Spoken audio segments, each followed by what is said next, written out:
जय श्री कृष्ण। गीता जयंती के शुभ अवसर पर हम भगवान श्री कृष्ण का आशीर्वाद लेते हुए अपनी आंतरिक यात्रा का शुभारंभ करते हैं, श्री गणेश करते हैं और इस दिव्य ज्ञान के द्वारा अपने जीवन को रूपांतरित करने का प्रयास करते हैं। गीता में 18 अध्याय हैं और हर अध्याय के नाम के साथ योग लगा है और योग का अर्थ है आत्मा का परमात्मा से मिलन, यानी शरीर से परे परमात्मा रूपी अलौकिक शक्ति है, एक अदृश्य शक्ति जिससे ये दृश्य जगत प्रकट हुआ है। ज्ञान के द्वारा उस अदृश्य शक्ति को जानने का प्रयास करना और भक्ति के द्वारा उस अदृश्य शक्ति के साथ जुड़कर अपने जीवन में सुखद बदलाव करना, यानी स्वयं को परब्रह्म के रूप में जानना। प्रथम अध्याय है अर्जुन विषाद योग और यह हम सभी के जीवन में दर्पण की तरह है, क्योंकि हम सभी किसी न किसी विषाद में फंसे ही हैं। इसीलिए श्रीमद् भगवद गीता का कालजयी संदेश केवल एक ऐतिहासिक युद्ध से ही संबंधित नहीं, अपितु अच्छाई और बुराई के बीच के ब्रह्मांडीय संघर्ष का भी उल्लेख करता है। अच्छाई और बुराई का ये युद्ध जीवन पर्यंत चलता है, जीवन और मृत्यु के बीच, ज्ञान और अज्ञान के बीच, स्वास्थ्य और रोग के बीच, आत्मनियंत्रण और प्रलोभन के बीच, बुद्धि और मनस के बीच। ये युद्धों की श्रृंखला निरंतर चलती ही रहती है। गीता का प्रथम अक्षर धर्म है और अंतिम मम, यानी मैं ही धर्म हूँ, और यही गीता का सार है। भगवान श्री कृष्ण का कहना है कि मैं ही धर्म हूँ। श्री कृष्ण यानी ईश्वर, यानी वो एक जो सर्वत्र व्याप्त है, ऊर्जा के रूप में, प्रकाश के रूप में, और हम सभी के भीतर स्थित आत्मा उसी परमात्मा का अंश है। और ईश्वर का गुण है अलौकिक प्रेम, जो दया और करुणा से भरपूर हैं। वो आनंद के, ज्ञान और शक्ति के महासागर हैं और अपने आचरण में इन दिव्य ईश्वरीय गुणों को उतारना ही धर्म है और बाकी सब अधर्म। प्रथम अध्याय अर्जुन विषाद योग। इसका प्रारंभ होता है धृतराष्ट्र उवाच से। धृतराष्ट्र संजय से कहते हैं, धृतराष्ट्र ने कहा, हे संजय, धर्म क्षेत्र कुरुक्षेत्र में युद्ध की इच्छा से मेरे और पांडु के पुत्र जब एकत्र हुए थे तो उन्होंने क्या किया।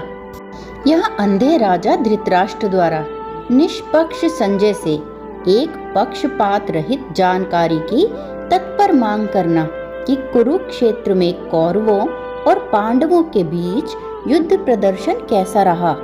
प्रतीकात्मक और आध्यात्मिक दृष्टि से देखें तो हमें ये निरीक्षण अपने भीतर रोज करना चाहिए कि हमारे भीतर अच्छी और बुरी प्रवृत्तियों की विरोधी सेनाओं के बीच कौन विजयी रहा।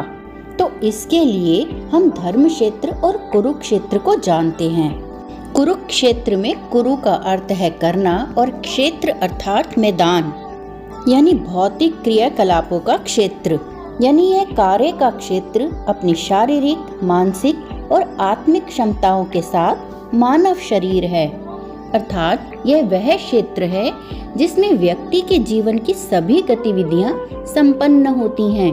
और गीता के इस श्लोक में इसे धर्म क्षेत्र कहा गया है। धर्म का अर्थ है पुण्य या पवित्रता। यहाँ पांडु के पुत्र अर्थात पांडव शुद्ध विवेकशील बुद्धि के प्रतीक हैं और अंधे धृतराष्ट्र के पुत्र कौरव अंधे मन की नीच और अनियंत्रित गतिविधियों के प्रतीक हैं। और इन दोनों के बीच का युद्ध ही धर्म युद्ध है, यानी हमारे भीतर ही दो विरोधी शक्तियां अथवा चुंबकीय ध्रुव हैं। पहली विवेकशील बुद्धि और दूसरी इंद्रिय सचेत मन या मनस। शुद्ध विवेकशील बुद्धि मनुष्य को सत्य से जोड़ती है, जिससे मनुष्य की आत्म चेतना का विकास होता है। और मनस अर्थात इंद्रिय आसक्त मन चेतना को सत्य से हटाकर शरीर को बाहरी संवेदी गतिविधियों में लगाए रखता है। यानी मनुष्य सत्य से दूर माया के आवरण में रहता है। धृतराष्ट्र का अर्थ समझते हैं। धृतराष्ट्र यानी धृत, और धृत जिसका अर्थ है पकड़े रखना यानी थाम के रखना। राष्ट्र यानी राज्य, यानी जो इस शरीर रूपी राज्य को कस कर थाम कर रखता है। यानी अंधा मन जो इंद्रियों के राज्य को थाम कर रखता है। मन को अंधा कहा गया है क्योंकि यह इंद्रियों एवं बुद्धि की सहायता के बिना देख नहीं सकता। अंधा मन ना तो स्वयं को जानता है और ना ही मार्गदर्शन करता है। वह केवल इंद्रियों के माध्यम से ही वाइब्रेट होता है, और इंद्रियां यदि मन के अधीन होती हैं तो निरंकुश हो जाती हैं और अनियंत्रित रहती हैं। परंतु यदि शुद्ध विवेकशूल बुद्धि के अधीन होती हैं तो इंद्रियां नियंत्रण में रहती हैं।